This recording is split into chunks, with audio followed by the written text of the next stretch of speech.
छत्तीसगढ़ की सियासत में फिर हलचल है। वजह वही है, केंद्रीय गृह मंत्री अमित शाह का बस्तर दौरा।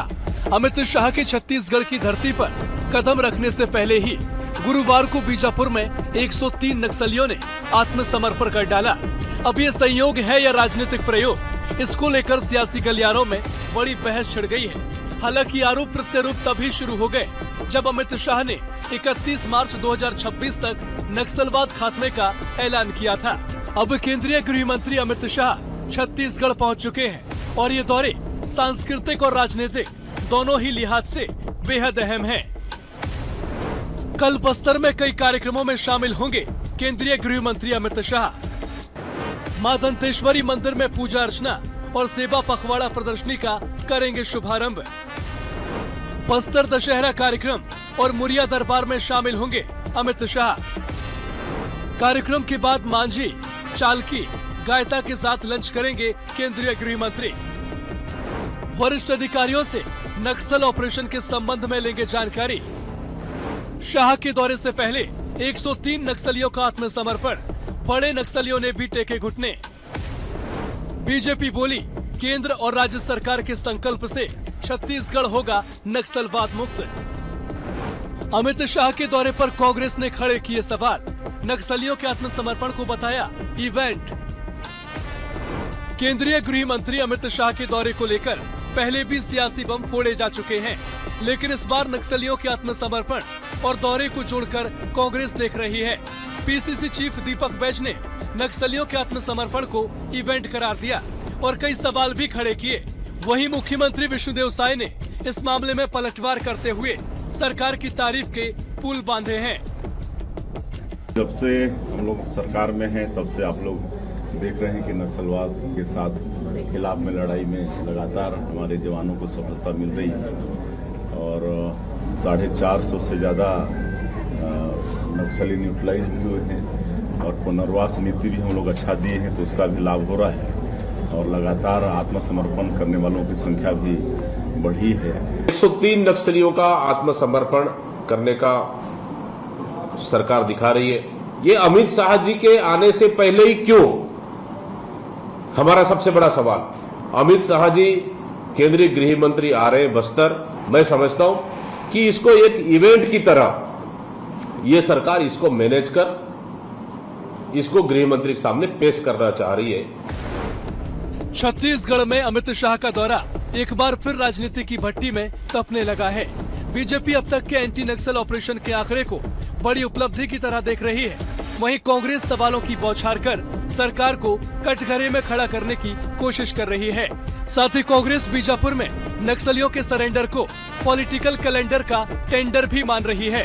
Bureau report, BSTV, Chhattisgarh.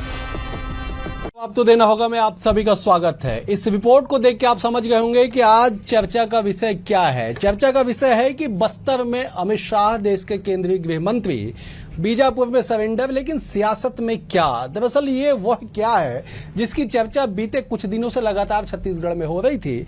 आज इसी क्या को तलाशने के लिए हम चर्चा करेंगे। बेहद ही 3 वरिष्ठ और खास मेहमान हमारे साथ मौजूद हैं। मेहमानों का परिचय पहले आपसे करा देता हूं। बीजेपी की ओर से के.एस. चौहान साहब है, वरिष्ठ नेता है, विद्वान प्रवक्ता है। चौहान साहब, आपका बहुत स्वागत है। कांग्रेस की ओर से धनंजय सिंह ठाकुर जी है, वरिष्ठ नेता है, विद्वान प्रवक्ता है। धनंजय जी, आपका भी स्वागत है। और वरिष्ठ पत्रकार, सूबे की सियासत पे पैनी नजर रखने वाले, राजनीति के हर पक्ष को बेहद करीब से समझने वाले बाबूलाल शर्मा जी भी हमारे साथ है। बाबूलाल जी, आपका भी बहुत बहुत स्वागत है। बाबूलाल जी, जरा एक बार आप समझाइएगा, जरा विश्लेषण कीजिए कि बस्तर में अमित शाह का ये दौरा कितना असर होगा, कितना कारगर होगा उन तमाम चीजों को लेके जो एक तरफ मिशन बस्तर क्लीन, जो माओवादी मुक्त भारत देश बनाने का ऐलान किया गया है, उसको देखते हुए। दूसरा, ये पहला मौका होगा जब दशहरा उत्सव में, विश्व के सबसे बड़े दशहरा उत्सव में देश के केंद्रीय गृह मंत्री अमित शाह शामिल होंगे। बाबूलाल जी, देखिए, अमित शाह वैसे बस्तर कई बार आ चुके हैं, लेकिन इस बार आने का कोई खास महत्व है, ये बात तो हमको समझना होगा। दशहरा के शामिल होना एक बहुत बड़ा महत्वपूर्ण प्रसंग है। दशहरे में किसी राजनीतिक लोगों का प्रवेश मैंने अभी तक से उतना नहीं देखा जितना अभी गृह मंत्री, और वो भी केंद्रीय गृह मंत्री का आना एक महत्वपूर्ण विषय है। इसका अर्थ जो है उसको समझना होगा कि वो मांझी मुखिया गायता लोगों के साथ बैठक करेंगे, वो समझेंगे कि गांव के क्षेत्र में, अंदर के क्षेत्र में, ग्रामीण इलाकों में, जंगल के क्षेत्र में क्या चल रहा है। ये सबसे महत्वपूर्ण तथ्य जो है मुझे जिसमें समझ में आया है। दूसरी चीज ये है, नक्सल ऑपरेशन पर उनकी चर्चा होगी अधिकारियों से, तो उसमें भी वो समझने का प्रयास करेंगे कि जो वो चाहते हैं उस दिशा में काम हो रहा है या कुछ और तब्दीलियां करने की जरूरत है। वहाँ किसको क्या जरूरी है, किसको क्या जरूरत है, किसको क्या कमी है, उसको समझने का प्रयास वो करेंगे। जहाँ तक ये 109 नक्सलियों के समर्पण का विषय है, निश्चित रूप से जो है ये मानना तो पड़ेगा कि कुछ नया तो हो रहा है बस्तर क्षेत्र में। ऐसा पहले देखने में आया नहीं, इतनी बड़ी संख्या में ऐसी चीजें होती हों। इसके पहले भी जो है मारे गए नक्सलियों के मामले में इतनी बड़ी संख्या में नक्सली मारे गए हों, और भी बहुत सारी चीजें, हथियार जब्त हुए हों। जी मैं लौटता हूँ, आपने बिल्कुल सही कहा कि कुछ तो नया है, कुछ तो बेहतर हो रहा है और कुछ तो बस्तर में भीतर खाने चल रहा है। चले इसी क्या को तलाशते हैं। धनंजय ठाकुर जी हमारे साथ मौजूद है, उसके बाद मैं चौहान साहब के पास जाऊंगा और कांग्रेस के पूरे समीकरण पे और जो मौजूदा स्थिति उसमें मैं जवाब चाहूंगा। लेकिन धनंजय जी जरा एक बार समझाइए कि देश के गृह मंत्री अगर उस टारगेट पे, जिस टारगेट का ऐलान उन्होंने छत्तीसगढ़ से किया कि साहब 2026 मार्च वो तारीख होगी जब छत्तीसगढ़ नहीं देश से नक्सलवाद मुक्त हो जाएगा भारत देश हमारा, सबसे बड़े टारगेट की ओर सरकार बढ़ रही है। सरकारों की जो रणनीति है वो धरातल पे दिखाई पड़ रही है, जो संख्या जिसका जिक्र बाबूलाल जी भी कर रहे थे। ऐसे में मौका है बस्तर दशहरा के समापन का। अमित शाह जी आ रहे हैं, पहुंच चुके हैं राजधानी रायपुर। सियासी गलियारों में इतना हलचल क्यों है धनंजय जी, जरा समझाइए ना। देखिए अवधेश जी, अगर अमित शाह जी आ रहे हैं और बस्तर के जो ऐतिहासिक दशहरा है उसके समापन पर शामिल हो रहे हैं, तो निश्चित तौर पर जो संस्कृति, छत्तीसगढ़ की संस्कृति है, यहाँ की परंपरा है, यहाँ की जो कल्चर है, उसको ही समझने की कोशिश कर रहे हैं। उसको देश में पहचान मिल रही है जो पहले से मिलते आ रही है। दूसरी बड़ी बात, बाबूलाल जी ने बहुत सारी बातों का जवाब दिया है और क्या चल रहा है इसकी समीक्षा करेंगे। और नया हो रहा है, बाबूलाल जी ने जिक्र किया, वरिष्ठ पत्रकार हैं, हम सबके सीनियर हैं जी, क्या चल रहा है ये वहां समीक्षा करेंगे। तो क्या प्रदेश की सरकार अपने वरिष्ठ नेता और केंद्र के गृह मंत्री से क्या कुछ छुपा रहे हैं? क्या बस्तर में जिस तरीके से विकास होना चाहिए, जिस तरीके से रोजगार पहुंचना चाहिए, जिस तरह से उनके मौलिक अधिकारों का रक्षा होनी चाहिए, ये करने में क्या राज्य की सरकार असफल हो गई है? इसलिए अमित शाह जी आकर वहां पे लोगों से चर्चा करेंगे कि वहां पे योजनाएं नहीं पहुंच पा रही है। और नया की बात जो बाबूलाल जी ने कहा, ये तो नया दिख रहा है कि अब नक्सलियों को तभी समर्पण करने दिया जाता है जब केंद्रीय गृह मंत्री जी आते हैं। भाई नक्सलवाद खत्म करना का तो रोज नक्सली समर्पण करे, तो रोज उसके समर्पण की बात सामने आनी चाहिए। और गृह मंत्री जी के आने के पहले क्या 103 नक्सलियों को इकट्ठा करके रखा गया था, उन्हें रोक कर रखा गया था समर्पण करने से, या उन्हें कहीं समर्पण किया गया था उसको सार्वजनिक नहीं किया गया था ताकि गृह मंत्री जी बताया जा सके और अपनी पीठ थपथपाया जाता, ये भी एक बड़ा सवाल उठता है। तीसरी बड़ी बात है, निश्चित तौर पर पूरा प्रदेश चाहता है कि नक्सलवाद खत्म हो, और पूरा प्रदेश की चिंता और है जी, जिस प्रकार से यहाँ पर पूंजीपतिवाद हावी हो रहा है, अडानीवाद हावी हो रहा है, तो बस्तर को लेकर पूरा देश चिंतित है, प्रदेश चिंतित है कि आखिर बस्तर के जो मूल निवासी हैं उनके जल जंगल जमीन क्या सुरक्षित रहेंगे। और ये बस्तर की जनता जानना चाहती है, तो भरोसा भी दिलाना चाहिए अमित शाह जी को। एक सेकंड, ना वहाँ अडानीवाद आएगा, ना पूंजीवाद आएगा, और नक्सलवाद खत्म होगा, ये भरोसा भी उनको दिलाना चाहिए। चले चौहान साहब से मैं जवाब लेने की कोशिश करता हूं, लेकिन सबसे पहले करेक्ट कर देता हूं मैं कि बस्तर दशहरा का समापन कल यानी 4 अक्टूबर को नहीं 7 अक्टूबर को होगा। मुरिया दरबार में शामिल होने के लिए देश के गृह मंत्री अमित शाह राजधानी रायपुर पहुंच चुके हैं। कल 11 बजे रायपुर से रवाना होंगे, बस्तर पहुंचेंगे, मुरिया दरबार में शामिल होंगे। 600 साल पुराना बस्तर के ऐतिहासिक दशहरा के इस बड़े आयोजन पे चौहान साहब जरा समझाइएगा कि 600 साल के इतिहास में पहला मौका जब देश के गृह मंत्री इस आयोजन में शामिल होने आ रहे हैं, लेकिन इसके साथ ही साथ जो टारगेट है नक्सल मुक्त छत्तीसगढ़, नक्सल मुक्त भारत, और इसी की जो चर्चा है लगातार हो रही है। कांग्रेस कह रही है कि कुछ भरोसा दिलाना चाहिए कि बस्तर के मूल का जो है वो रक्षा, उनका समर्पण, उनका संचयन जो है छत्तीसगढ़ में होगा, बाहरी वाद नहीं आना चाहिए। जब एक बार बताइए क्यों ऐसा, क्यों इस पे सियासत, चौहान साहब? देखिए, नक्सलवाद तो खत्म होगा और आपके प्रसिद्ध चैनल में मैं ये वादा जरूर करता हूं कि किसका वाद आएगा, किसका वाद नहीं आएगा, लेकिन ये जरूर है कि भूपेशवाद नहीं आएगा, घोटालावाद नहीं आएगा और एकल चलो ये वाद नहीं आएगा। जो भी होगा बस्तर वासियों के हित में होगा, ये मैं आपके प्रसिद्ध चैनल में आज वादा करता हूं।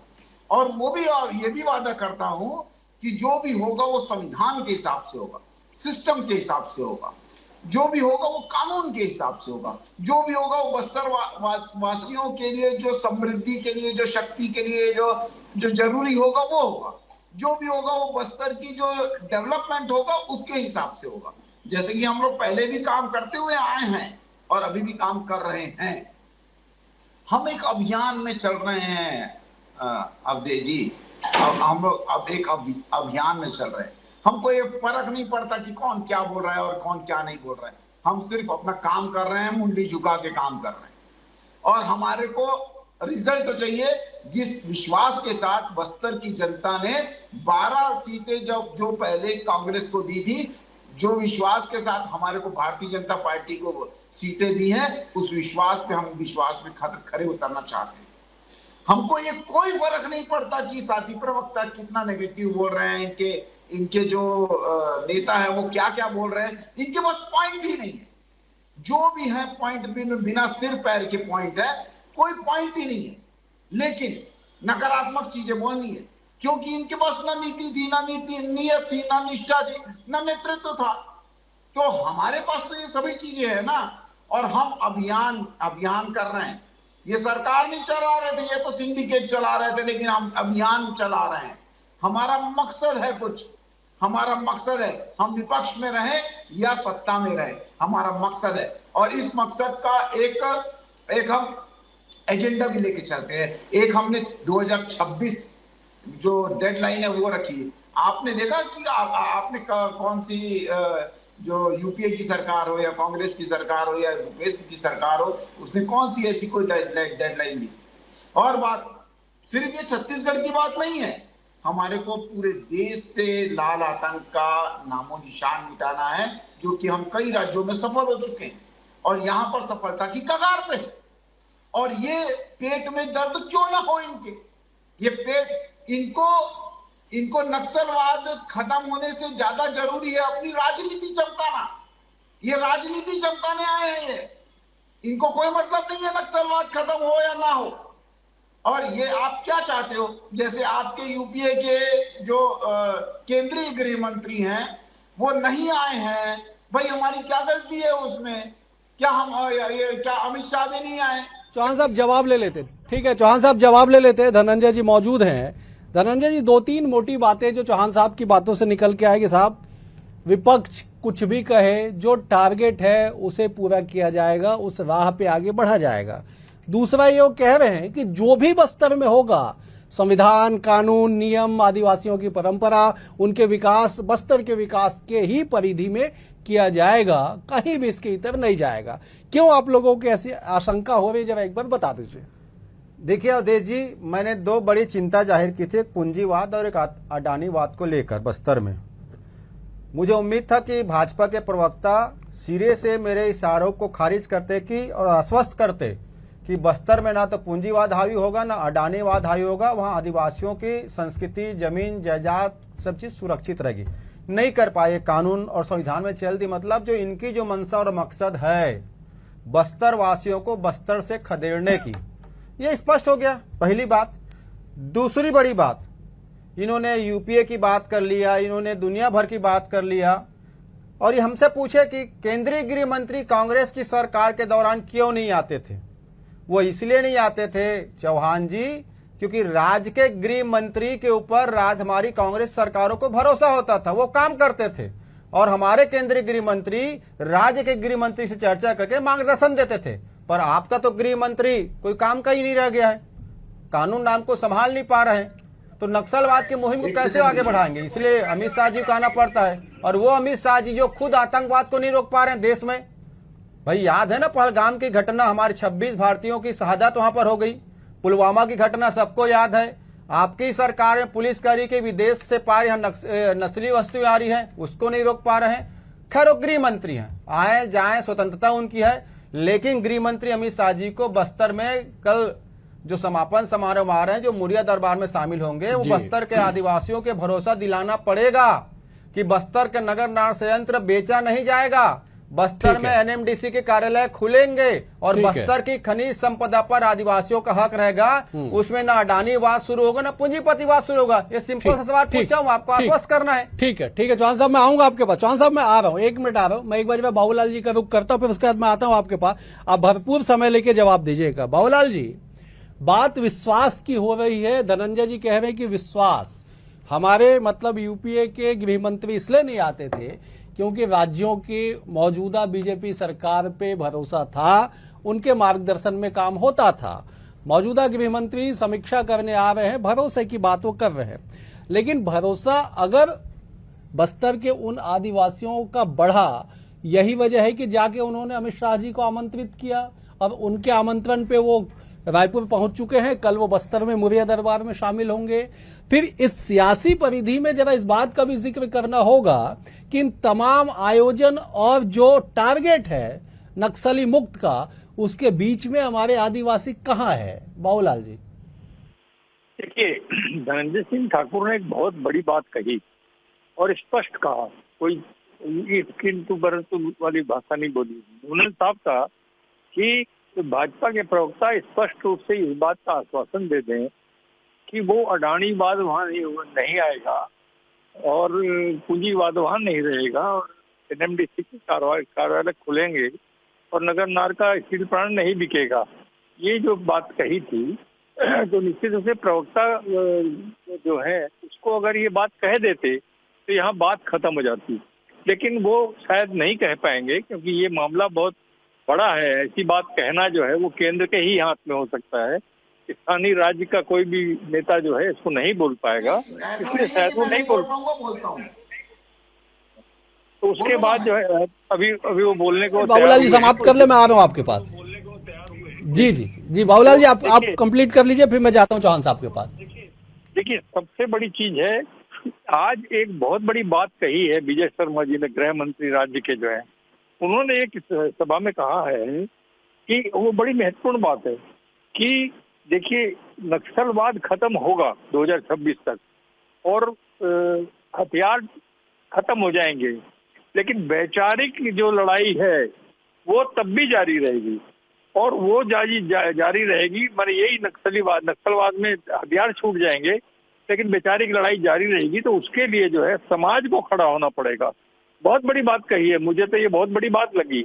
समाज की बड़ी भूमिका होगी, ये महत्वपूर्ण है। दूसरी चीज ये है जो आज बात उठा रहे हैं 103 नक्सलियों के समर्पण के मामले में, कांग्रेस को इसलिए शंका हुई है कि ये इवेंट है क्योंकि एक ड्रेस में, एक यूनिफॉर्म में 103 नक्सलियों को पहनाया गया और जो है उसमें निश्चित रूप से जो है शंका पैदा होती है क्योंकि हथियार नहीं दिखाए गए, हथियार को रख करके ही अक्सर फोटो खींची जाती थी, इसलिए जो है शायद कांग्रेस को शंका हुई है ये इवेंट था।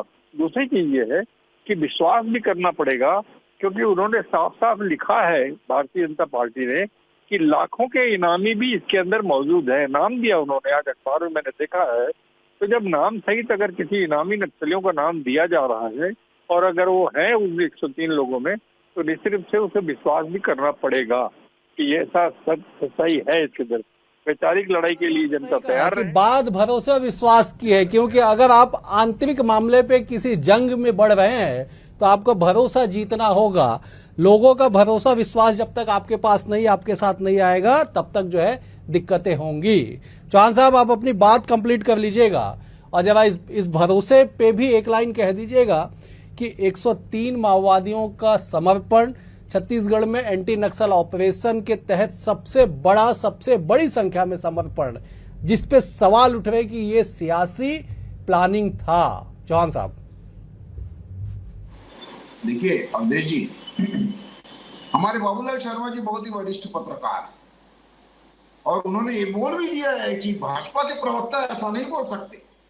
भाजपा के प्रवक्ता नहीं बोल सकते कि वैसा भरोसा नहीं दिलवा सकते, लेकिन भाजपा का प्रवक्ता एक भाजपा का कार्यकर्ता आपके प्रसिद्ध चैनल में बोलता है और आपसे प्रश्न भी उठाता है कि आप जैसे वरिष्ठ पत्रकार जो हैं और ऐसे कई वरिष्ठ पत्रकार जो एंटी भाजपा भी हैं, वो भी यहां पर पूरे देश में हैं, वो सवालिया निशान क्यों नहीं उठाते हैं किसी भी अडानी के या अंबानी के या किसी भी जो इंडस्ट्रियलिस्ट है उसके कार्य पे क्यों आवाज नहीं उठाते हैं कि ये जो आपको काम मिला है वो गैर कानूनी है। आप मेरे को ये बता दीजिए कि भारतीय जनता पार्टी की केंद्र की सरकार ने ऐसा कौन सा काम दे दिया है किसी भी उद्योगपति को? एक नहीं, हजारों उद्योगपति हैं, लाखों उद्योगपति हैं।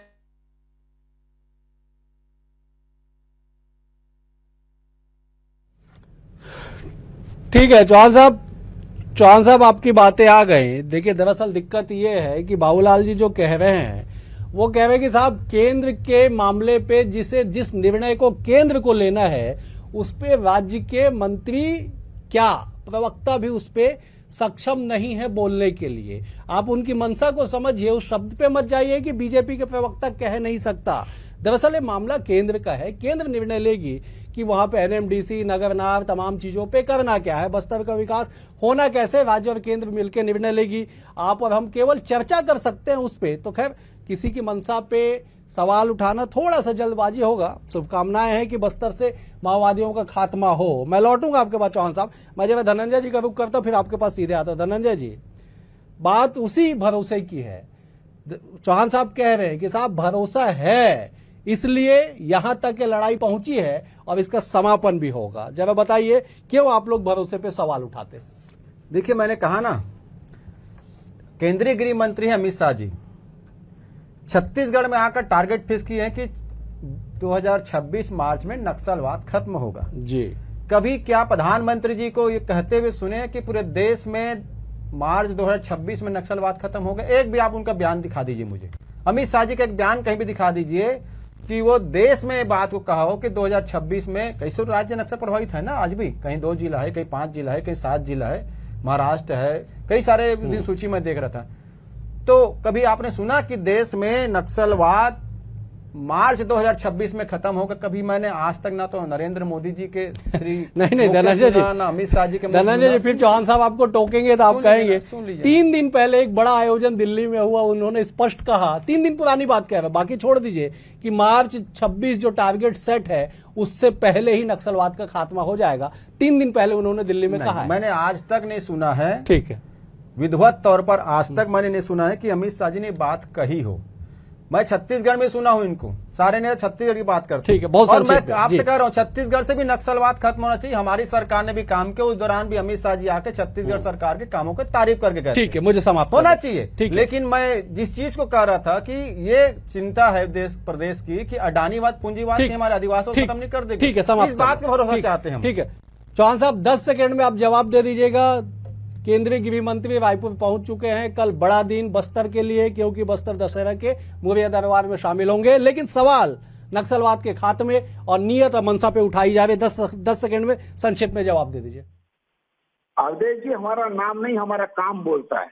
अगर हम 11 बार हमारे जो गृह मंत्री विजय शर्मा जी है बस्तर का दौरा करते हैं 21 महीने में, पूरे 5 साल में इनके जो गृह मंत्री है वो 3 बार भी दौरा नहीं करते हैं ताम्रध्वज साहू जी। ठीक है चौहान साहब, समय का अभाव है, मुझे समाप्त करना होगा। आप तीनों मेहमानों का बेहद शुक्रिया। बाबूलाल जी आपका शुक्रिया, धनंजय जी आपका शुक्रिया, चौहान साहब आपका भी बहुत बहुत शुक्रिया। कुल मिला के कि अमित शाह रायपुर पहुंच चुके, कल बस्तर में शामिल होंगे। लेकिन इसके बाद क्या इबादत लिखी जाएगी, इसके लिए बस्तर सहित देश और प्रदेश की जनता इंतजार कर रही है। फिलहाल आज के लिए इतना ही। कल एक और विषय के साथ होगी मुलाकात। बने रहिए BSTV के साथ। नमस्कार।